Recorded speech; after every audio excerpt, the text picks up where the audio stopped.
The truth of the share market channel में आपका स्वागत है। मैं भुवनेश अग्रवाल। नमस्कार दोस्तों,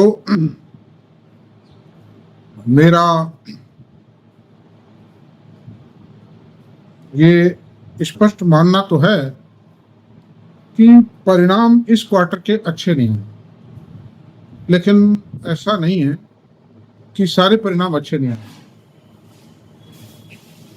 कुछ परिणाम एट पार फ्लैट आए हैं, कुछ परिणामों में शानदार ग्रोथ दिखाई दे रही है, कुछ परिणाम माइनस में है। तो एक मिक्स बैग ऑफ रिजल्ट है ये, इसलिए इसको ओवरऑल खराब नहीं कहा जा सकता। तो इस पर आगे विस्तृत चर्चा करेंगे। ऐसी कुछ कंपनियों के ऊपर नामों पर चर्चा करेंगे जिन्होंने सुपर परफॉर्मेंस रिपोर्ट की और उनका भविष्य क्या है, उन कंपनियों में अप्रिसिएशन के चांसेस क्या हैं, इन सब बातों पर चर्चा करेंगे। दूसरी बात मैं आपसे कहूंगा, रूस और यूक्रेन के युद्ध को समाप्त करने के लिए ये बात सही है कि अमेरिका पूरी तरह जुटा हुआ, और पुतिन और ट्रंप की टेलीफोन पर बात हो रही है। अमेरिका के एक बहुत सीनियर ऑफिशियल रशिया गए थे, उन्होंने भी बात की है, और जेलेंस्की जो राष्ट्रपति हैं यूक्रेन के, उनसे भी बातचीत के दौर चल रहे हैं। तो कोई ना कोई समाधान, नाटो भी इस बात के लिए प्रतिबद्ध है कोई युद्ध को समाप्त किया जाए, बहुत टाइम हो गया है, और यूरोपियन कंट्रीज इंडिविजुअल लेवल पर भी काफी उसमें प्रयास है। तो कोई ना कोई समाधान निकले। सिर्फ बात इसी पड़ रही है कि रशिया जो है यूक्रेन के काबिज जिस इलाके पर पोजीशन कर रखा है, कैप्चर कर लिया, उस इलाके को रशिया खाली करने को तैयार नहीं है। अगर उस इलाके को खाली करने को तैयार हो जाए तो युद्ध समाप्त हो जाता। तो देखो क्या होता है, कोई न कोई समाधान तो निकले, क्योंकि इंटरनली रशिया भी परेशान है। रशिया को कोई बहुत कुछ हाथ नहीं लग पाया है, और ये सारी लड़ाई वार मैं समझता हूं इसलिए थी कि यूक्रेन ज्योग्राफिकली या नेचुरल रिसोर्स के लिहाज से एक बहुत ही रिच कंट्री, वहाँ गेहूं पैदा होता है, एग्रीकल्चर बहुत शानदार एग्रीकल्चर है। दूसरी बात कि वहाँ पर बहुत ही प्रेशियस मेटल्स, दुर्लभ खनिज, जिस पर अमेरिका रशिया दोनों की नजर, और अमेरिका में तो इस युद्ध की आड़ में समझौता कर ही लिया है यूक्रेन से कि ये मिनरल्स इस तरह से हमको लेने का अधिकार होगा। तो खैर कोई न कोई समाधान निकले। अब तीसरी बात मैं आपसे थोड़ा सा मैं और हिंट याद दिला दूं कि मैंने जो एजुकेशन ऐप बनाया जिस पर मैं किताब लिख रहा हूं, that is purely a book, comprehensive book on the share market. Share बाजार की हर एक्टिविटी को, हर कॉम्प्रिहेंसिव, हर मतलब एक्टिविटी को, नेचुरल, टेक्निकल, फंडामेंटल, सबको मैं कवर कर रहा हूँ। ठीक है, वो थोड़ा सा मेंबरशिप है उसमें, तो जो भी मेंबर बनना चाहें बन जाएं। और ये जो बाजार में मंदी का टाइम है, ये अच्छा टाइम होता है बाजार को सीखने के लिए, एक इन्वेस्टर के लिए, एक प्लानिंग का, लर्निंग का। It's a very good time, क्यों फुर्सत होती है, मैं सौदे वौदे नहीं करता है, वो सौदों में ध्यान नहीं जाता है और है। तो ऐसी सूरत में ये इट्स ए गुड टाइम। तो दोस्तों, मेरा आपसे अनुरोध है कि अब चलते हैं पढ़ाई। इस क्वार्टर में मैंने छानबीन की है, अच्छे परिणाम बहुत आए, लेकिन आज हम ऐसी 5-6 कंपनियों पर विचार करेंगे जिनके परिणाम 25% से भी बहुत ज्यादा हायर आएंगे। यानी इनमें से कईयों के परिणाम तो 100% से भी ज्यादा है। उन कंपनियों के परिणाम विचार करेंगे, क्या फर्जी है वो परिणाम, क्या उन परिणामों में दम नहीं है, या आगे अच्छे परिणाम नहीं आएंगे। खैर ये तो देखिए, कोई भी आदमी प्रेडिक्ट नहीं कर सकता कि आने वाले समय के परिणाम अच्छे नहीं हैं, या अच्छे बहुत ज्यादा अच्छे आएंगे, अच्छे आते ही रहेंगे, बुरे आते ही रहेंगे। कोई भी nobody can predict about the future of the company. कंपनियों में रातों रात मतलब उनके फॉर्च्यून चेंज हो जाते हैं। इस क्वार्टर में 20 रुपए की यूपीआई से अगले क्वार्टर में 5 रुपए की भी नहीं आती, ऐसा बहुत होता है। लेकिन खैर फिर भी एक आकलन करना पड़ता है, फोन कॉल सुन के, रिजल्ट सुन के, मैनेजमेंट की कमेंट्स आती हैं फोन कॉल में, मैनेजमेंट के टीवी पर स्टेटमेंट आते हैं, तो उन सब चीजों से एक आइडिया, थोड़ा मोटा आइडिया लग जाए। तो अब चलते हैं, देखिए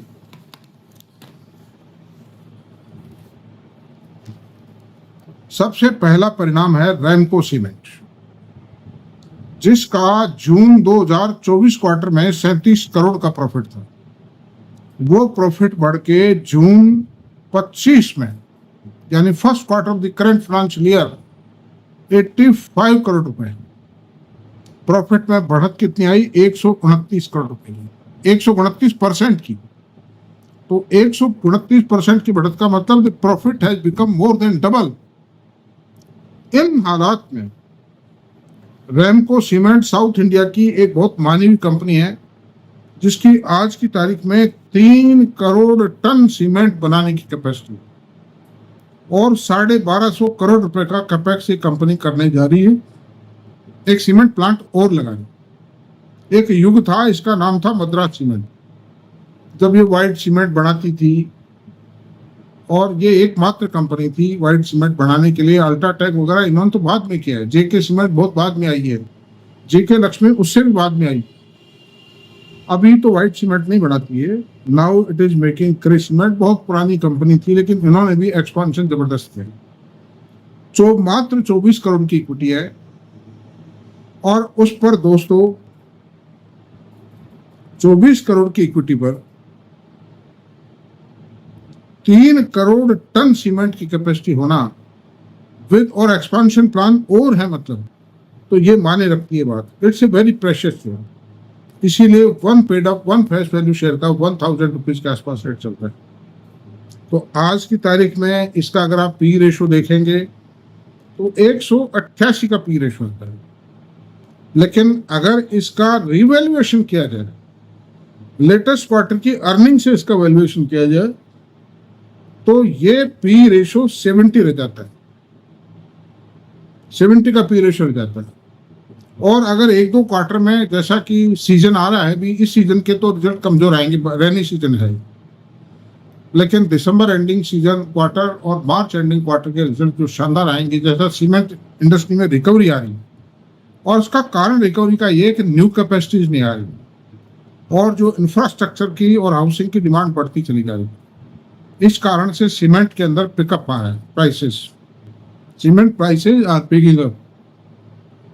ऐसी सूरत में ये जो शेयर है, मैं खरीदने की बिल्कुल नहीं कहता, और बाजार में मंदी का माहौल है, इसमें बिल्कुल ना खरीदें। इनको आप अपनी वॉच लिस्ट में डालिए। खरीदने की कोई जल्दी नहीं है, पैसा चाहिए, माल मिल जाएगा, ये नहीं मिलेगा दूसरा मिल जाएगा शेयर। पैसे को इंटैक्ट रखिए फिलहाल, और इनको वॉच लिस्ट में डालिए। बहुत से लोग क्या है, खरीदने की बहुत जल्दीबाजी करते हैं, क्योंकि वो ट्रेडर टाइप लोग होते हैं, they are not investor. Watch रखें, उसमें रखें। तो it's a very good share in my opinion. बीच में ठंडा पड़ गया था, साल डेढ़ साल, इसमें करीब 2 साल तक इस शेयर में ठंडक रही, but now the company has geared up to go ahead with higher profit rate, higher growth rate.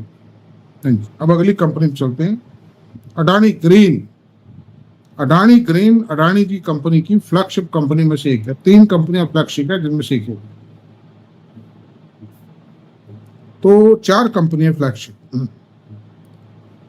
उसमें 629 करोड़ का प्रॉफिट था पिछले सन जून 2024 एंडिंग क्वार्टर। जो जून 25 क्वार्टर, यानी first quarter of the current financial year, इसमें 824 करोड़ रुपए का प्रॉफिट आया। खरी 31% की ग्रोथ। तो 31% की ग्रोथ बहुत होती है ग्रीन एनर्जी सेक्टर में। सोलर में इनका ज्यादा स्टेक है, विंड में बहुत कम है, और सबसे बड़ी बात यह कि इसमें लाखों करोड़ रुपए का एक्सपेंड। हावड़ा में 30,000 मेगावाट का उन्हें सिंगल लोकेशन ये सोलर पावर प्रोजेक्ट है। वो हाइब्रिड है, लेकिन ज्यादा सोलर ही है उसमें। विंड का तो बहुत छोटा सा 1500 मेगावाट का प्रोजेक्ट है, वो खास। जो देश का सिंगल लोकेशन पे, क्या मैं समझता हूँ दुनिया का सिंगल लोकेशन पे सबसे बड़ा प्रोजेक्ट 30,000 मेगावाट माने रखता है। और अभी इनकी जो इंस्टॉल्ड कैपेसिटी है वो 15,000 किलोवाट मेगावाट पर डे है। वो कैपेसिटी सन 2030 तक 50,000 मेगावाट कर देंगे। तो कम से कम 2 लाख करोड़ रुपए का एक्सपांशन इसमें होने वाला है। और अडानी ग्रुप का ये सबसे प्रेस्टीजियस शेयर था, वो 4,000 रुपए तक गया था। वो भाव तो गलत था। वो उन भावों में जिन्होंने खरीदा मारे गए, और मरने भी चाहिए थे। बिना सोचे समझे 4,000 रुपए का शेयर खरीद रहे हो भाई, 3,000 का, 3.5 का, 2.5 का, जो भी था, वो कोई कैलकुलेशन नहीं थी उनके। ट्रेडिंग के अंदर फंस जाते, इसीलिए मैं कहता हूं ट्रेडिंग मत। तो इसमें अब जो है इनके पी रेशियो जो है, अडानी की सारी कंपनी के पी रेशियो बिल्कुल रीजनेबल है। इसका पी रेशियो अडानी ग्रीन का अगर आप देखेंगे 90, 95, 92 मिलेगा, लेकिन ये पी रेशियो एक्चुअली 40 के आसपास। अगर लेटेस्ट क्वार्टर की वर्किंग को इवेल्युएट करोगे, इसे इवेल्युएट करोगे शेयर को, तो 40 के आसपास इसका पी रेशियो आता है। और 30-35% से जो कंपनी अगले 5-7 साल तक ग्रो करेगी, उस कंपनी का 40-45 का पी रेशियो ज्यादा है। तो दैट्स ऑल। ये तो ये max health care, max health care में पिछले जून क्वार्टर में 236 करोड़ का प्रॉफिट था, जो इस क्वार्टर में बढ़कर के 319 करोड़, 35% ग्रोथ आई है year on year. Hospital industry में जो भारत का कोई भी हॉस्पिटल शेयर इतनी ग्रोथ नहीं दे पाता। पिछले क्वार्टर में भी इन्होंने शानदार ग्रोथ दी थी, इस क्वार्टर में भी शानदार ग्रोथ दी है। और 7,000 बेड है, 7,000 करोड़ का टर्नओवर है और करीब 5,500 बेड है। एक्सपांशन चालू है कंपनी। नॉर्थ इंडिया में it is A renowned hospital. और हॉस्पिटल्स का आपको मालूम है, हॉस्पिटल में जो इन्वेस्टर्स हैं उनका interest day by day emerge होता चला है। Under this circumstance this is also a very good. अब चलते हैं जेएसडब्ल्यू एनर्जी। जेएसडब्ल्यू एनर्जी का पिछले साल जून 2024 में जो प्रॉफिट था 534 करोड़, और इस लेटेस्ट क्वार्टर में यानी जून एंडिंग क्वार्टर में 2025 में 836 करोड़ का प्रॉफिट है। 56.55% की ग्रोथ आई है दोस्तों। और जेएसडब्ल्यू का सज्जन जिंदल साहब का जो मैनेजमेंट है, that is very very positive management, बहुत क्रिएटिव मैनेजमेंट है। जेएसडब्ल्यू सीमेंट में मत लगा देना पैसा, वो अच्छा नहीं है फिलहाल। इक्विटी बहुत बड़ी है, कंपनी पे डेट बहुत ज्यादा है, और कैपेसिटी भी 2 करोड़ टन की है। एक्सपांशन प्लान भी कोई बहुत ज्यादा फिलहाल चल नहीं रहे, मतलब इस समय एग्जीक्यूशन में, अंडर एग्जीक्यूशन नहीं है। उसमें पैसा मत लगा दे। हाँ, मैं नहीं लगा रहा हूँ। ये हो सकता है कि प्रीमियम ले जाए वो शेयर, सटोरिये हैं, कुछ भी कर सकते हैं शेयर में, बाकी वर्थ वाइल वो फिलहाल नहीं। 147 रुपए का रेट मेरे हिसाब से जा रहा है उसका। तो ऐसी सूरत में JSW basically it is a thermal company, thermal power, लेकिन now it has become a hybrid company. Solar में और विंड में इन्होंने एंट्री ले ली है और उसमें वो काम कर रहे हैं, कैपेसिटी बढ़ाते जा रहे हैं। नए प्रोजेक्ट जो भी लगाएंगे वो ये ग्रीन एनर्जी के लगाए। तो 56.55% की ग्रोथ जो है बहुत बड़ी ग्रोथ है, इसलिए ये भी एक लुक्रेटिव शेयर है। लेकिन खरीदिए मत, फिलहाल वॉच रखिए। बाजार गिर रहा है, गिर जाने दीजिए, नजर रखिए बस खाली, ताकि तैयार रहे, आपके नोटिस में रहे। आज के 6 महीने 4 महीने बाद बाजार बढ़ेगा, ये तो संभव नहीं है बाजार बैठ जाए। जब बाजार खत्म हो जाए, ये next impossible, because the government is positive on the share market. Economy को बढ़ाने में, देश की अर्थव्यवस्था को मजबूत बनाने में, जीडीपी को बढ़ाने में, पर कैपिटा इनकम को बढ़ाने में, इंडस्ट्रियलाइजेशन के अंदर सरकार जबरदस्त काम कर। अब नेक्स्ट शेयर आता है चलत होगा। तो मैंने पहले तो एक हॉस्पिटल का शेयर बताया, अब फिर मैं होटल का शेयर बता रहा हूं। तो होटल इंडस्ट्री में जो सबसे जबरदस्त ग्रोथ दी है वो 232% की ग्रोथ इस होटल इंडस्ट्री कंपनी ने दी, चलत होटल्स। चलत होटल का पिछले लास्ट ईयर जो प्रॉफिट था, यानी जून 2024 एंडिंग क्वार्टर में 61 करोड़ का प्रॉफिट। इस क्वार्टर में कितना प्रॉफिट आया? 203 करोड़ रुपए। ग्रोथ कितनी आई है? 232.78%। माने रखती है दोस्तों। No hotel company in India, even Indian hotel and ITC hotels have not been able to report such a high growth. वो भी 18-20% के आसपास ही सिमट गई है उनकी। और इस होटल का जो ब्रांड है, मैं बताता हूँ इस होटल की सूक्ष्म। मैरियट, जेडब्ल्यू मैरियट जो है इनका ब्रांड है। मतलब 2000 करोड़ रुपए का एक्सपांशन करने जा रहे हैं। अभी भी इसमें 3193 कमरे और 11 होटल्स हैं। Super luxury hotels they are maintain. Super brand है, सुपर होटल्स हैं, सुपर लग्जरी होटल्स हैं। 3200 कमरे, 3193 को 3200 मान लीजिए। और 2000 करोड़ का कैपेक्स प्लान कर रहे हैं, जिसको ये 27-28 तक कंप्लीट कर। तो और इक्विटी भी बड़ी नहीं है, छोटी इक्विटी। 24 करोड़ की इक्विटी है। 1 paid up share, 1 paid up ये शायद। तो अंडर दिस सर्कमस्टेंसेज में अगर होटल इंडस्ट्री में, और ये गिर रहा है शेयर, अच्छे रिजल्ट आने के बाद गिर रहा है, चूंकि ऑपरेटर अपना माल बेच, ट्रेडर्स है, ऑपरेटर्स है जिन्होंने पहले प्लस किया था, इनसाइडर्स हैं, मेनली वो इनसाइडर्स हैं। वरना आपको तो अब पता पड़ रहा है, रिजल्ट आने के बाद ही पता पड़ा, उनको तो भले ही मालूम। तो उन्होंने पहले प्लस कर दिया नीचे दामों में। Now they are booking their profit. और फिर वो टूटेगा, बेचने के बाद टूटेगा। 650-700 अगर ये होटल आती है तो ये बहुत बढ़िया चीज है। तो ऐसी सूरत में इन 5 कंपनियों का विश्लेषण पूर्ण हो जाता है। लेकिन आप ये शेयर बाजार है, देखिए किसी को बुलाना देना ठीक नहीं। अब ये जो 232% हमेशा नहीं आएगी, 56% जेएसडब्ल्यू की वर्किंग हमेशा ग्रोथ नहीं आएगी। मैक्स इंडस्ट्री में, मैक्स हेल्थ केयर के अंदर जो नए एक्सपांशन प्लान पूरे हुए हैं, उनमें ऑक्यूपेंसी रैंप अप होती जाएगी और उनकी प्रॉफिटेबिलिटी बढ़ती जाएगी। तो इस हिसाब से मैक्स में, चलत होटल में भी इनमें गुंजाइश खूब है। तो फ्लक्चुएशन तो बीच में आएंगे भाई। प्रॉफिट में, प्रॉफिटेबिलिटी की जो ग्रोथ रेट है उसमें थोड़ा सा अप्स एंड डाउन आएंगे। बाकी उससे कोई घबराने की आवश्यकता नहीं। ये इतनी जमी हुई कंपनियां, ये कहीं जाने वाली। इन्वेस्टर कभी हारता नहीं है, सटोरिया कभी जीतता नहीं है, मेरा एक कहना है।